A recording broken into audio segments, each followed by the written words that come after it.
ISIS is also a big Iraqi group. They have a big Iraqi component. And since they have moved back into Iraq in force, what they have done is gathered to them a wide coalition of other Sunni militant groups. And now they're beginning to bring Iraqi Sunni tribes into the fold as well. It's basically a large group of people, all of whom are unified by one thing.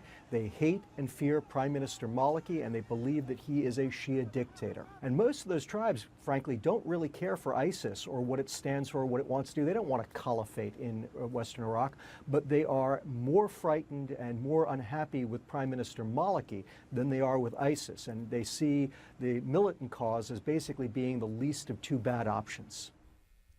Okay, here's a short list of what the current presidential administration is digging themselves out from every single day. The disaster in Iraq, talk of more military action, rising gas prices, Benghazi's just beginning, executive orders being flashed at the drop of a pen, and inflation is back in American wallets. What's a president to do? Welcome into MidPoint, president of the Fletcher Rowley media firm and one who has worked on over 500 political campaigns for Democrats. John Rowley joins us today. John, thanks for being with us. Good afternoon. John, let's start. First up, I just listed a whole little laundry list of things that the president has to worry about right now. You get a couple of minutes in front of the president, you sit down in that chair, you look him right in the eye, and you say, Mr. President, here's the first thing that you've got to do to set things right and get the American people back on your side. What is it? I think the challenge this president faces is that he is coming behind an administration that was a shoot first, analyze later administration. And so I think President Obama's leadership style and his reaction to that has been a very a lot of analysis, a little cautious, and in some instances that's helped him. The Osama bin Laden, when they targeted him, and in other instances, I think it's challenging, especially from a public relations standpoint, where we have extreme violence and chaos happening and a simple, bold action is not taken. Now, you know, the worm has turned a little bit in Syria, where there are lots of calls for bold, quick action. The president even reversed himself a little bit, and now even Israel has praised what he did there. And I think the other thing is we have an age-old problem of Sunnis and Shia, and there's not going to be a quick solution to that. If there had been a quick solution, many administrations past would have solved that problem. And but I think if I was giving him advice as a Democratic advisor or any advisor, I think communicating more strength and decisiveness in what he's doing is important from a communications standpoint, a public relations standpoint, from a policy standpoint, and for sending the message around the world. All right, John, I hope you don't mind, but I'm going to have to challenge you here, because the first thing out of the box you said was you mentioned the past administration. It is 6 years since the past administration. Isn't it time to stop looking back and saying that this is part of the problem here? If the president is 6 years on, should he not be better at getting his message forward and at least have put some distance between himself and what the problems were in that administration? Well, he definitely can improve on getting his message out. But when you're dealing with foreign policy, if you ignore history, then you're going to have catastrophic mistakes. And foreign policy is like Star Trek chess. And I don't know if you remember Star Trek chess, but it's not like checkers or conventional chess where one move begets one move. One move leads to three different pieces moving at once.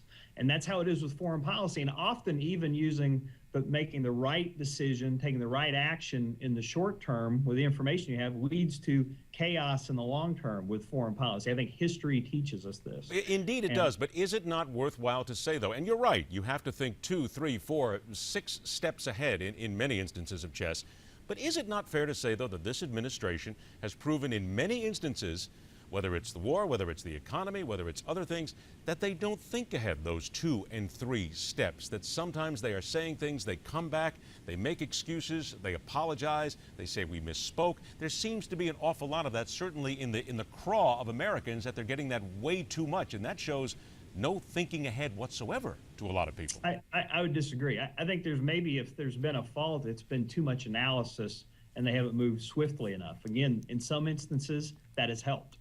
In other instances, I think, especially from a communication standpoint, when there is a hot news story where there's conflict and war and people are dying, I think we all would like to see a swift, simple solution. Those rarely are available to us in foreign policy. Rarely are available indeed. Let's talk a little bit about foreign policy then and where we're sitting as far as Iraq is concerned. There is a thinking process, and I think it's a fair one too, that when it comes to ISIS and their growth in Syria, in Afghanistan, in Iraq, that this administration was caught off guard, that they weren't ready for what happened here. And I think that, don't you think the administration failed on this one a little bit, and just like everybody else, they should have known a little more what was going on here in this hotbed of the world? Every administration is not going to be able to monitor all the hotbeds, and I don't know that we've seen this much volatility around the world in any president's administration. So, and there are lots of, when you say the administration, are we talking about the CIA, are we talking about the FBI, are we talking about the Department of Defense and State, or the White House? I mean, they all kind of have a interconnected responsibility here, and from back to 9/11 to before that, there've been lots of problems with coordination and communication that haven't been worked out. I'm confident that more could have been done, and these things are always easier to Monday morning quarterback. The real question is, and we haven't heard anything from really specific from the other side. Most of the people criticizing the president, what would you do that is going to be this immediate, simple solution to deal with ISIS, to deal with the conflict in Iraq, to prevent civil war, to deal with this battle that's been going on for hundreds of years between these different sects in Islam? What would you then say to those, and again, this is part of the criticism here, and certainly a decision made by the Obama administration. He has always said that he wanted to get Americans out of the Middle East, out of Iraq, out of Afghanistan. Certainly what America wants. America doesn't want to be involved in another ground war here.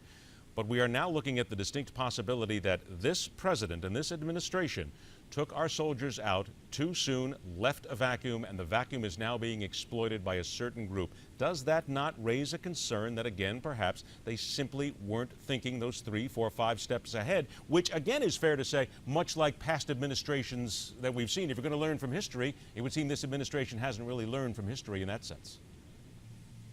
The Iraqi people didn't want us to stay, if you'll remember. I mean, when you talk to different military leaders, I think that part of their point of view, there's a few people I've spoken to in the last couple of days who they don't believe that we can solve every foreign policy problem with our military personnel. And so after Iraq was broken, and if we remember the Colin Powell quote, if you break it, you have to fix it. I mean, how long can we stay and try to fix it? It was going to be broken whether we stayed or whether we whether we stayed or whether we left. And well, but to completely depart, though, I think is what many people have a problem with. To completely leave, certainly when Americans have military forces in other areas of the country which are helped to bolster a government, simply just walk away cold is what I think a lot of people are complaining about, and saying that that is part of the problem. If leaving after 10 years is walking away cold, I mean, I would challenge that. And again, it's debatable. These things have a law of unintended consequences. I think that there are rare foreign policy events that are going to have a neat beginning, middle, and end that works out perfectly for us. I mean, if you look around the world from Eastern Europe in the late 80s and early 90s to what's going on in the Middle East now, just because a repressive regime leaves and a more democratic, less repressive set of leaders come in, it doesn't necessarily mean we're immediately the United States and a democratic Western government is going to take hold. You know, there's almost no example of a country that goes from repression to a flourishing democracy. I mean, there are very few East German, West German unifications that ever happen in the world. And you've got major cultural differences to where that sort of neat democratic state is probably just not possible culturally in the Middle East in a place like Iraq. I have less than 60 seconds left. I'll get your comment on this. We've talked about it here on the show. Chuck Todd of NBC made the statement, according to the NBC News Wall Street Journal poll. He looked at it, said, quote, I mean, essentially, the public is saying your presidency, the Obama presidency, is over. As a strategist, how do you view that statement, and how would you respond? It's not over, but it's certainly at an nadir right now. I mean, in terms of the president's polling, in terms of the number of conflicts that he's having to deal with overseas. And I think the thing that a lot of people aren't talking about is he's had to deal with from day one a very rough economy. I think the point of view of how foreign policy and the economy is going is hurting him, and I think that presents a challenge for a lot of different Democrats running for office. Even though the president isn't on the ballot, that impacts the political environment where Democratic candidates for the Senate and Congress are running all across the country. John, we're out of time, unfortunately, but I think we're going to have you back on soon to talk about the political environment, which I think is something else that has to be considered as well. John Rowley, thank you so much for joining us. We'll do it again. Thanks. My pleasure. Let's remind everybody that we are standing by. The White House was set to make a statement. The president was set to make a statement at about 12:30. They moved that back to 1:15 Eastern Time. We are still waiting, watching the White House right now to see when the president takes the podium. We will bring that address to you live. See the media all lined up there for their live shots. You know what that means? It means it's still going to be a few minutes, gang. It's not going to be right away. We'll keep watching. This is MidPoint on the Newsmax TV network. This is news for an intelligent generation.